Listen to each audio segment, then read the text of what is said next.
घर में संतति नालायक हो जाए तो इससे बड़ा जीवन में दुख माता पिता के कुछ नहीं हो सकता। बहुत बड़ा संकट होता है माता पिता के जीवन में। ये सबसे बड़ा उनके जीवन का दुख है कि उनके घर में नालायक पुत्र की प्राप्ति हो जाए। इसलिए बेटा योग्य है तो सब कुछ उनके पास में है।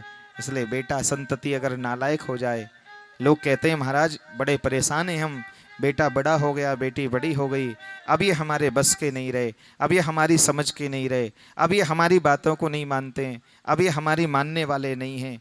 तो ऐसा कहाँ किस घर में होता है जहाँ ठीक समय पर बच्चों को उचित संस्कार न दिए जाएं।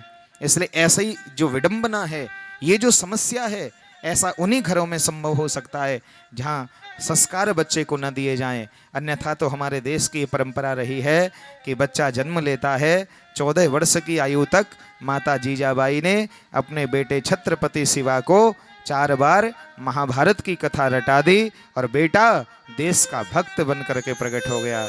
आज जो हम आज़ादी में जी रहे हैं इसमें बहुत बड़ा हाथ है स्वामी छत्रपति महाराज का। मराठा की धरती में जिनका जन्म हुआ, महाराणा प्रताप को देखिए, उन्होंने कितना कुछ हमारे लिए किया है।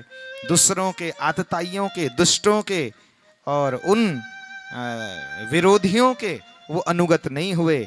उन्होंने कहा मैं इनके साथ मिल करके पूड़ी पकवान नहीं खाऊंगा, भले ही मुझे जंगल में रह करके घास की रोटियां खानी पड़े, लेकिन मैं इनकी गुलामी स्वीकार नहीं करूंगा। मैं अपनी मातृभूमि की रक्षा के लिए अपने प्राणों का परित्याग कर दूंगा, लेकिन इन विधर्मियों की सत्ता का गुलाम बन करके मैं नहीं जीऊंगा। ऐसे ऐसे पुत्र इस धरती पर हुए हैं, ऐसे ऐसे बेटे इस धरती पर हुए हैं, ऐसी ऐसी बेटियां इस धरती पर हुई हैं। धरती की छाती को विदीर्ण करके जनक नंदिनी पैदा हो गईं और उन्होंने अपने 3 कुलों की लाज को बचाया है। धन्य हो गया मैं। जनक जी जब मिले हैं माता जानकी को, जब वनवास में थे माता जानकी और भगवान प्रभु श्री राम और लखन, तो भरत के साथ साथ जनक जी भी मिलने के लिए गए हुए थे। और जब वहाँ चित्रकूट में भगवान के साथ में मिले हैं तो आज जनक जी ने अपनी बेटी को देखा, आंखों से आंसू आ गए जनक जी के, और उन्होंने कहा कि हे पुत्री, पुत्री पवित्र किए कुल दो, आज तूने मेरे दोनों कुलों को पावन कर दिया है और तू पति के साथ में चल करके आई है, पति के पग से पग मिला करके तू चलती है, इनकी छाँव बन करके तू जीती है। आज तूने पति धर्म निभाया है, आज तूने एक बेटी का धर्म निभाया है, इसलिए आज तूने मेरे कुल को पवित्र कर दिया है। तेरे दर्शन से आज मेरी आंखें पवित्र हो गई हैं, आज मेरा तन पवित्र हो गया है। तू पावन है बेटी, इसलिए मैं तुझे प्रणाम करता हूँ, वंदन करता हूँ।